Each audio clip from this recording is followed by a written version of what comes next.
Shalom saudara yang dikasihi oleh Tuhan Yesus Kristus. Senang sekali saya Pendeta Rubin Adi Abraham bisa menyapa Anda dan melayani di dalam ibadah ini. Hari ini saya akan menyampaikan firman dengan judul Kunci Keberhasilan Hidup.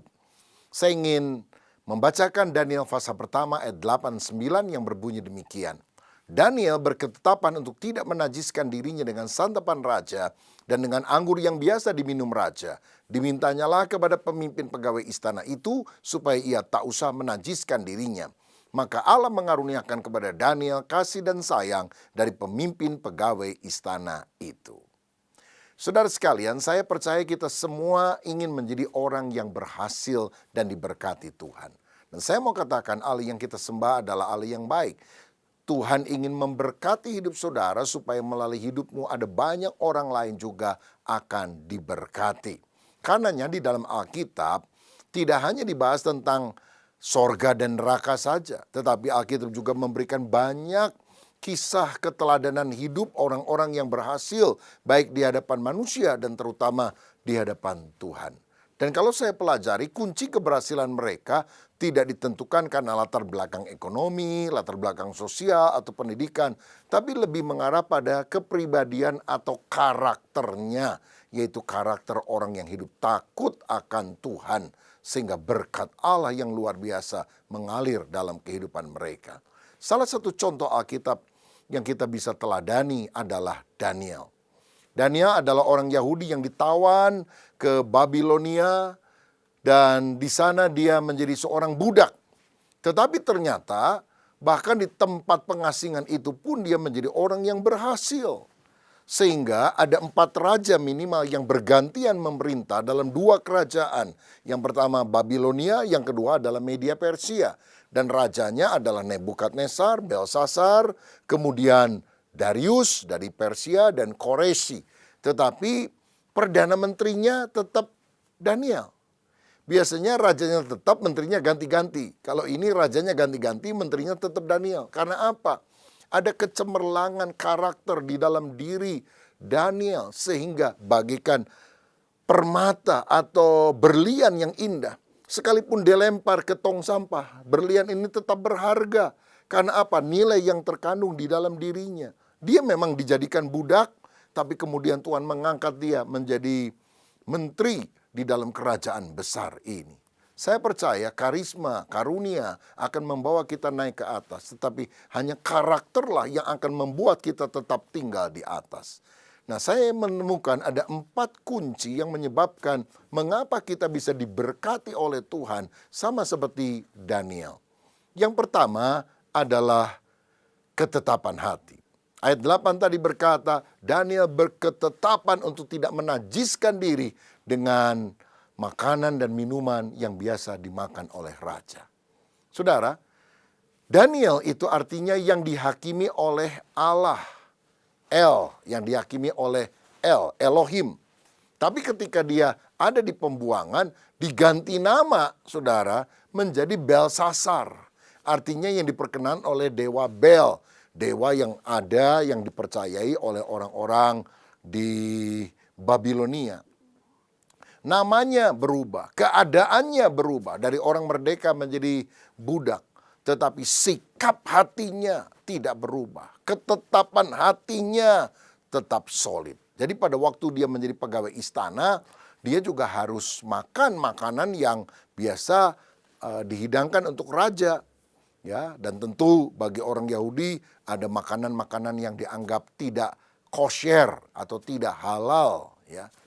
Nah, tetapi Daniel tidak mau menajiskan diri. Dia teguh, tidak mau kompromi dengan dosa. Padahal makanan yang disajikan ini pasti makanan mewah, makanan raja. Tapi dia ingin hidupnya lurus di hadapan Tuhan. Nah, di dalam kehidupan kita harus menyadari bahwa kadang-kadang karena faktor uang, karena faktor kedudukan, kita mengkompromikan kepercayaan kita dengan sesuatu yang ada di lingkungan. Karena kita pikir yang penting saya untunglah, yang penting saya kaya. Dan sebetulnya ini adalah hal yang sangat merugikan, yang menyebabkan berkat Allah yang sejati tidak bisa diberikan kepada kita. Tuhan mau kita menjadi orang yang punya prinsip.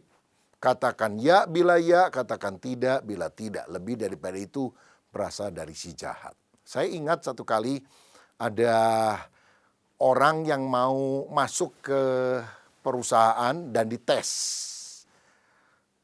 Pegawai pertama datang dan pimpinan itu berkata, "Oke, kira-kira kamu bisa jawab ini enggak? 2 tambah 2 berapa?" Orangnya bingung. Oh, pertanyaan gampang banget. Dia bilang 4, Pak.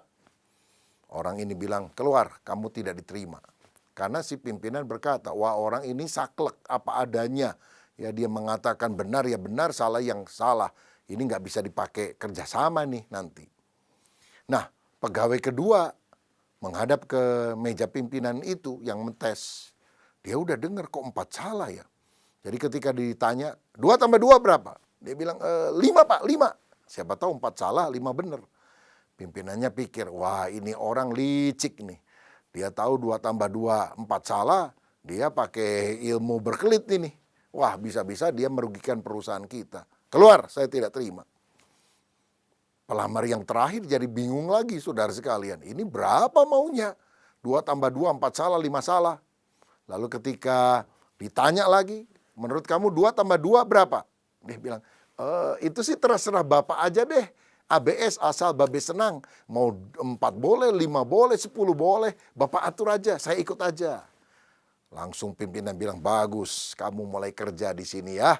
Jadi kamu harus menyesuaikan diri dengan apa yang ada. Saudara-saudara, kalau saudara mau sukses, ikuti cara seperti itu, belat-belit. Tapi satu kali kita akan berhadapan dengan Tuhan, dan kita akan mengalami hukuman Tuhan, karena kita tidak punya prinsip kebenaran di dalam kehidupan. Daniel adalah orang yang benar-benar berhasil di pandangan Tuhan. Karena apa? Dia bertekad menjaga kesucian hidupnya.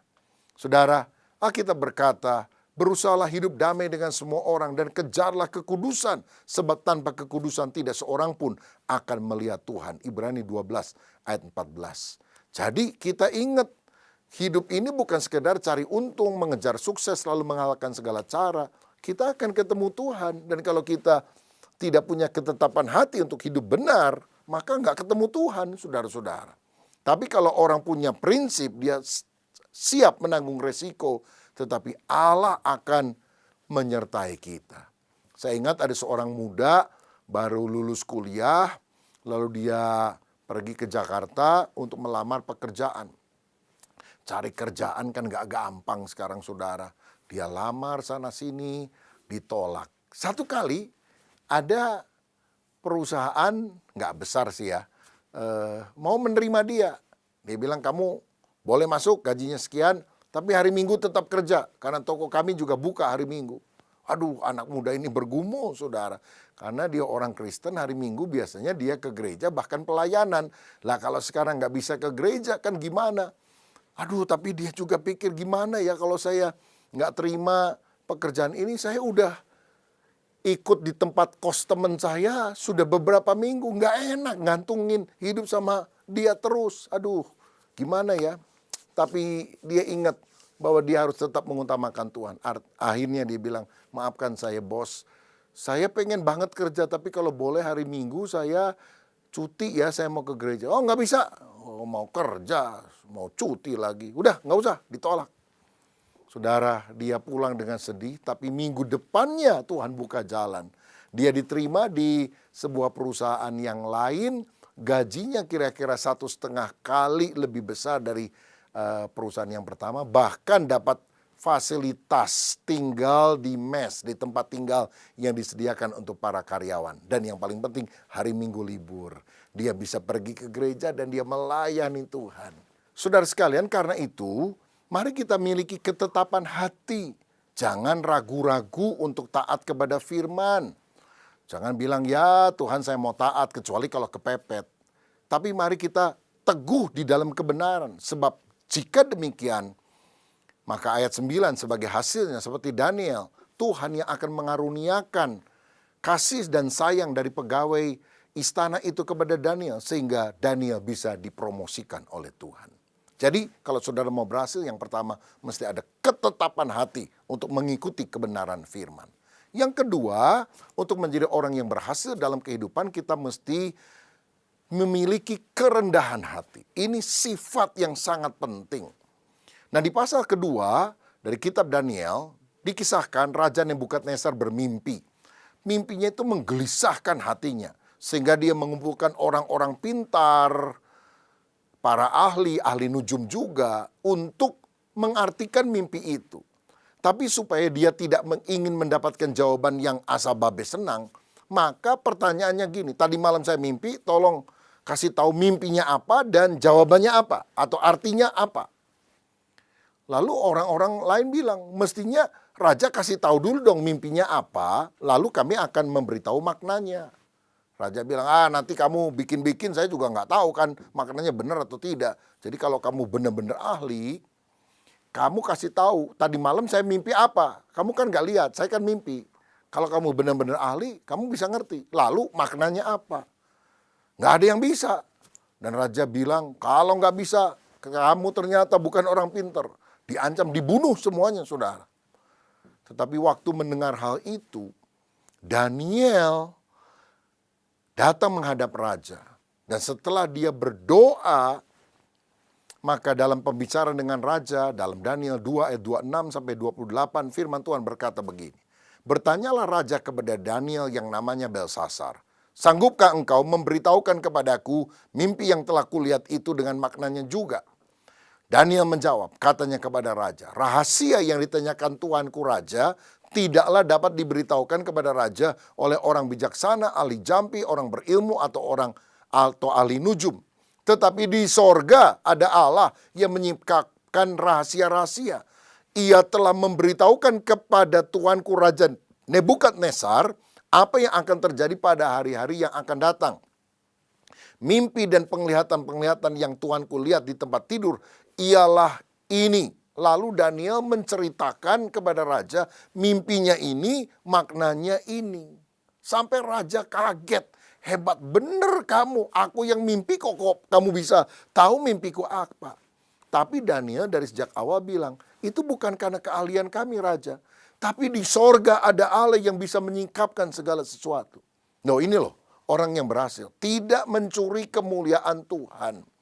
Bahkan di hadapan raja kafir yang tidak percaya Tuhan, dia bilang, aku ini kalau bisa karena Tuhan. Dia menunjuk kemuliaan hanya kepada yang di atas, saudara. Dalam Yakobus 4 ayat 6 dikatakan Allah menentang orang yang congkak tetapi mengasihani orang yang rendah hati. Di kemudian hari Raja Nebukadnezar yang mimpi ini sombong.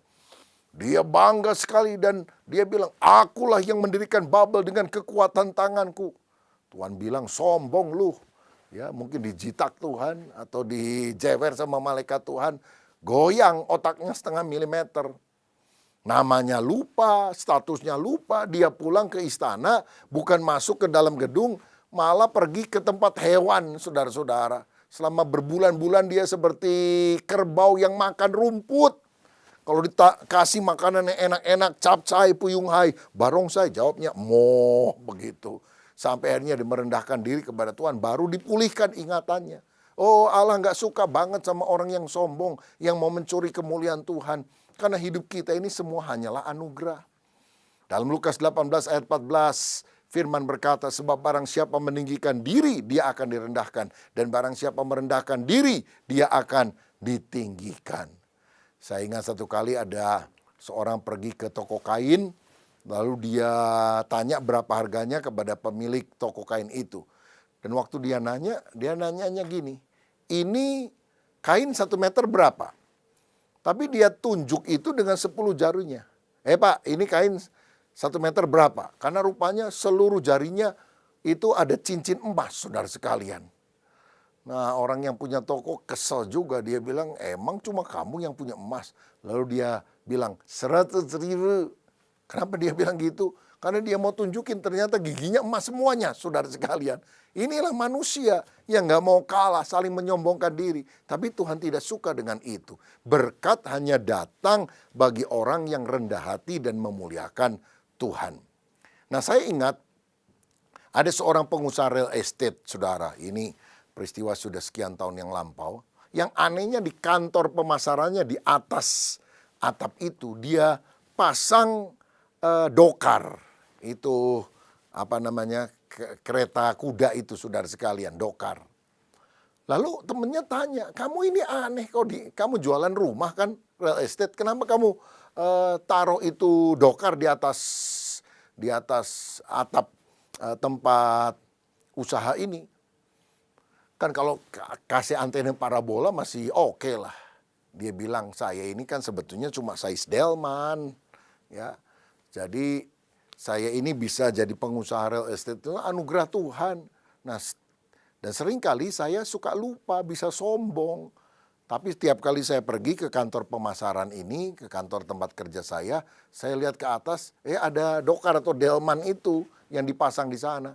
Dan delman itu seakan-akan ngomong gini, kamu jangan sombong ya, kamu kan cuma size delman, cuma kusir.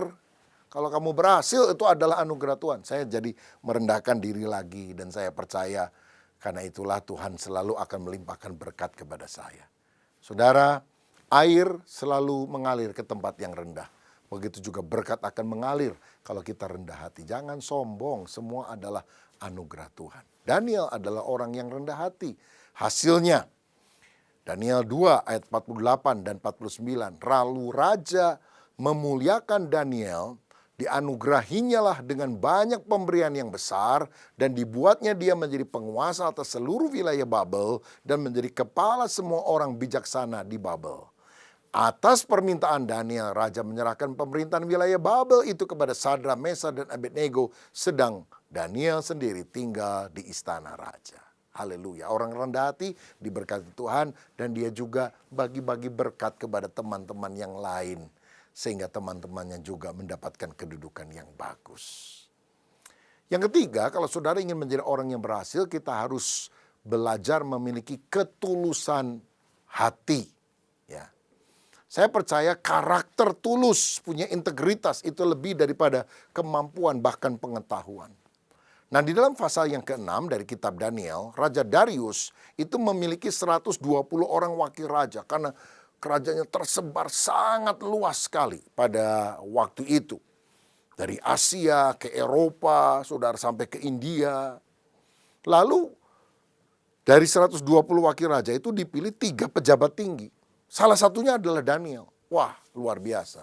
Ini menteri koordinator gitulah. Daniel salah satunya. Kenapa? Karena dia dapat dipercaya. Bahkan Daniel ini mau diangkat lagi menjadi langsung pejabat tinggi di bawah raja. Karena dia tidak seperti pagar makan tanaman. Korupsi sana sini, bohong sana sini. Enggak. Karena dia orang yang tulus hati. Bekerja dengan jujur. Akibatnya ayat 4. Maka Daniel ini melebihi para pejabat tinggi dan para wakil raja itu. Karena ia mempunyai roh yang luar biasa. Spirit of excellence. Nah ini, karena rohnya, relasinya dengan Tuhan baik. Maka semua yang dia kerjakan, excellent. Akibatnya raja bermaksud untuk menempatkannya atas seluruh kerajaannya. Jadi tangan kanannya raja. Saya yakin ketulusan dan kejujuran adalah modal kita untuk sukses diberkati oleh Tuhan. Yesaya 33 ayat 15 dan 16 berkata begini.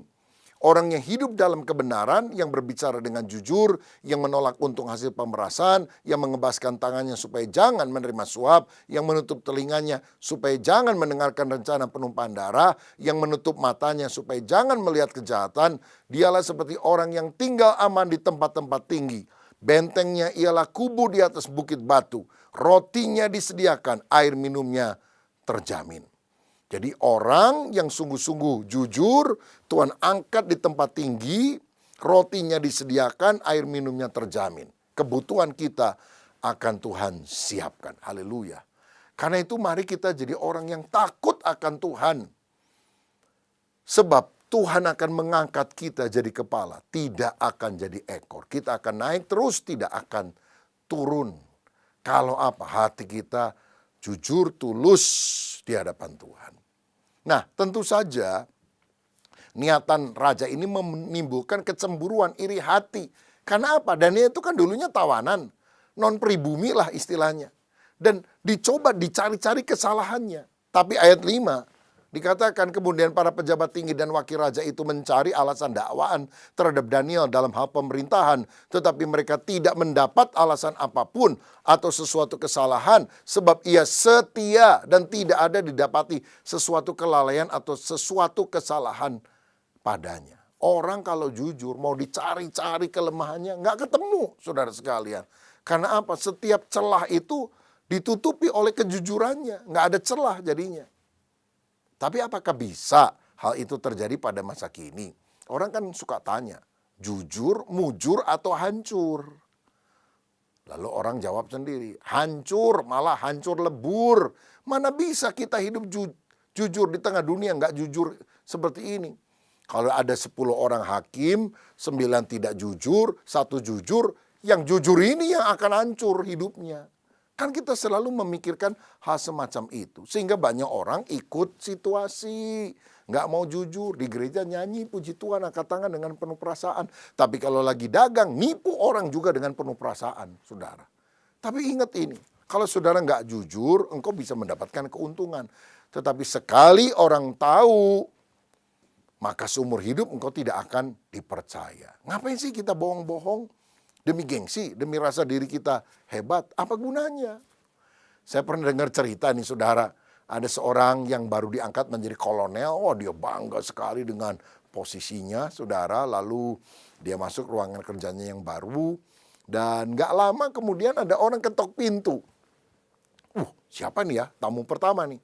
Lalu untuk menunjukkan bahwa dia orang penting, dia angkat telepon.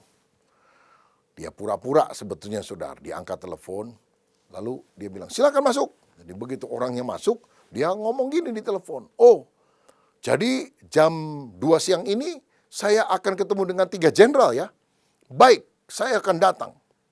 Terima kasih untuk undangannya. Langsung dia taruh telepon. Lalu dia bilang sama tamu itu, Anda siapa? Saya sedang diundang untuk ketemu 3 jenderal jam 2 siang. Jadi cepat, kasih tahu permintaan kamu apa kepada saya.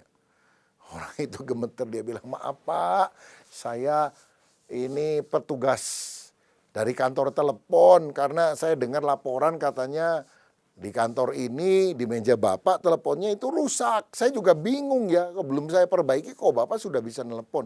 Apa boleh saya coba dulu? Wah kaget ini kolonel karena sebetulnya teleponnya mati saudara sekalian.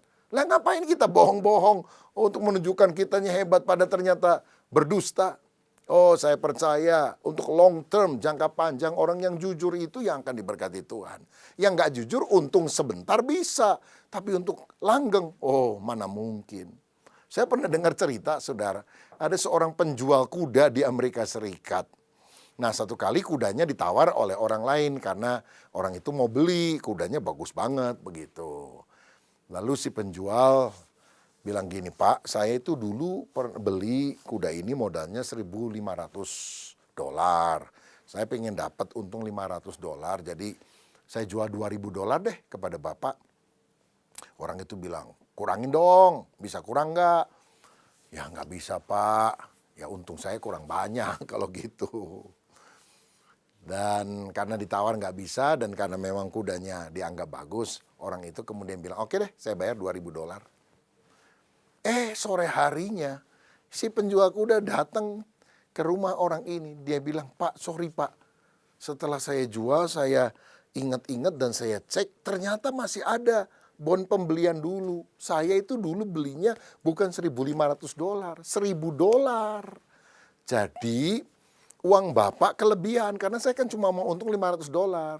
Jadi saya kembalikan $500 buat Bapak. Orang itu bingung, saudara. Kok ada orang aneh model gini? Lah saya kan udah beli $2.000, mau dikembaliin $500. Udahlah ambil aja, ambil. Saya nggak mau. Udah Pak, ini punya Bapak. Enggak, itu berkat buat kamu, rezeki buat kamu. Dan hebat ya, kamu orang jujur. Sejak itu saudara, orang ini ngomong kepada orang-orang yang dia kenal. Pokoknya kalau mau beli kuda, jangan sama yang lain, sama orang ini. Jujur, dia ceritakan pengalamannya. Dan dia menjadi penjual kuda yang sangat laris. Karena apa? Kejujuran, karakter itu membuat kita diberkati Tuhan. Dan yang terakhir, yang keempat, bagaimana supaya kita bisa menjadi orang yang benar-benar berhasil di dalam kehidupan? Yang keempat adalah ketekunan ibadah. Dalam Daniel 6 ayat 6 dikatakan, maka berkatalah orang itu, kita tidak akan mendapat suatu alasan dakwaan terhadap Daniel ini kecuali dalam hal ibadahnya kepada Allahnya.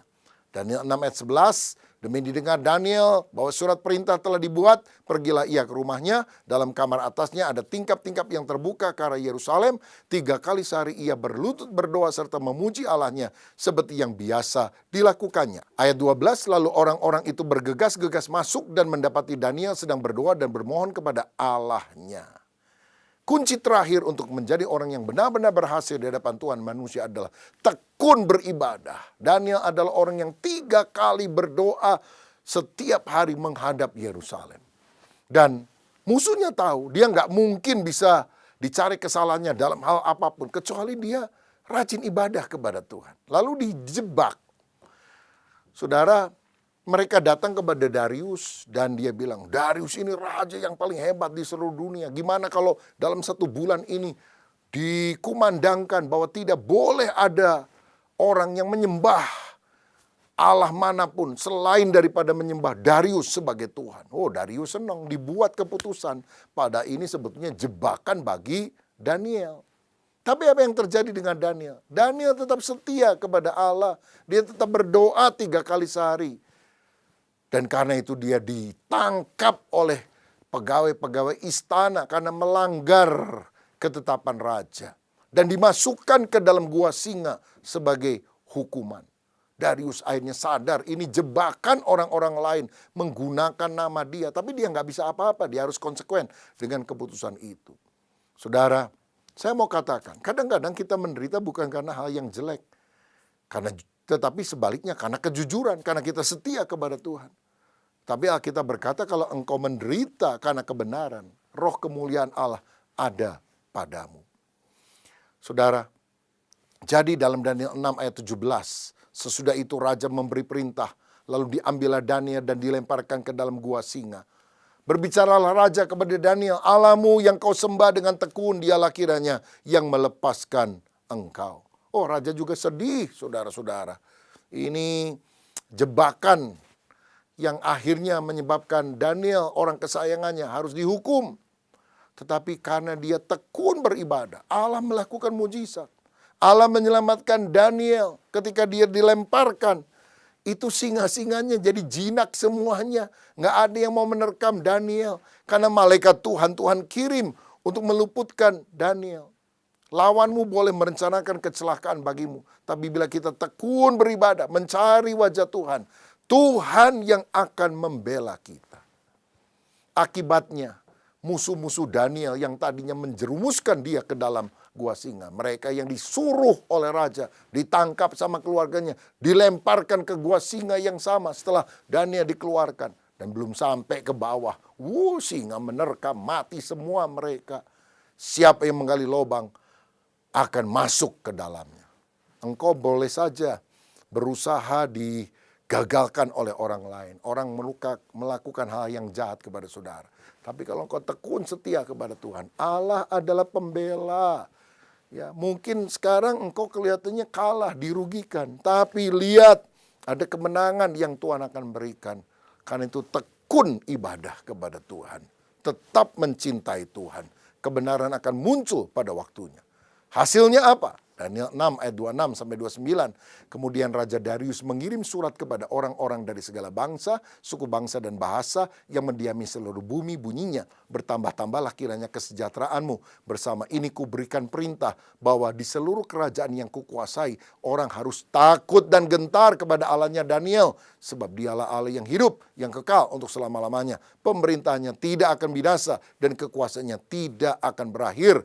Dia melepaskan dan menolong dan mengadakan tanda dan mujizat di langit dan di bumi. Dia yang telah melepaskan Daniel dari cengkeraman singa-singa. Dan Daniel ini mempunyai kedudukan tinggi pada zaman pemerintahan Darius dan pada zaman pemerintahan Kores, orang Persia itu.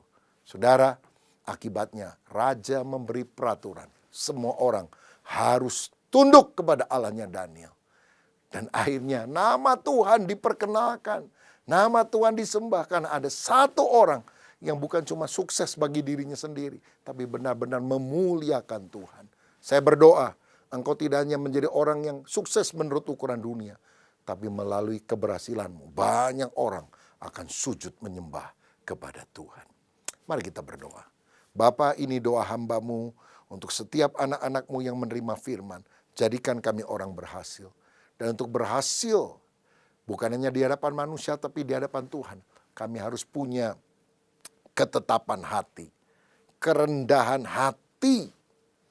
Kami juga harus punya ketekunan ibadah, ketulusan hati. Dan kami percaya semua adalah karakter yang berkenan kepada Tuhan. Kalau ada di antara kami yang hari-hari ini ada pergumulan, biar kami tetap teguh berpegang pada kebenaran firman. Karena cepat atau lambat Tuhan akan memunculkan terang kebenaran itu dalam hidup kami. Terima mujizat, terima jalan keluar, terima promosi dari Tuhan, terima berkat dalam nama Tuhan Yesus. Haleluya. Amin. Tuhan Yesus memberkati kita.